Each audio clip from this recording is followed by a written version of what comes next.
നിലാവിൽ യമുനയുടെ കരയിൽ നക്ഷത്രമെണ്ണി കിടന്നവന് ഒരു വെളിപാടുണ്ടാകുന്നു. എന്താ? ഗ്വാളിയറിലേക്ക് വെച്ച് പിടിക്കാൻ. എന്തിനാ? ഹിന്ദുസ്ഥാനി സംഗീതം പഠിക്കണം. ഗ്വാളിയർ ഖരാന മാജിക് പീകോക്കിനെ കുറിച്ചറിയാൻ ചെന്നുപെട്ടത് ഒരു പഴയ സിംഹത്തിന്റെ മടയിൽ. ഉസ്താദ് ബാദുഷാ ഖാൻ. മൂപ്പനല്ല ഫിറ്റാ. എന്താ സംഭവം?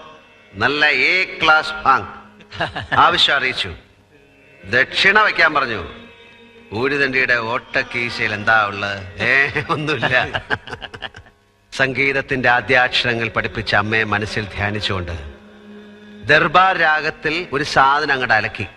പാടി മുഴുവിക്കാൻ വിട്ടില്ല. ഇങ്ങനെ അങ്ങോട്ട് ചേർത്തങ്ങോട്ട് പിടിച്ചു. ഉസ്താദ് ഫ്ലാറ്റ്. പിന്നെ ഹൃദയത്തിൽ സംഗീതവും സിരകളിൽ ഭാംഗമായി കാലം ഒരുപാട്. ഒടുവിൽ ഒരു നാൾ ഗുരുവിന്റെ ഖബറിൽ ഒരു പിടി പച്ചമണ്ണ് വാരിയിട്ട് യാത്ര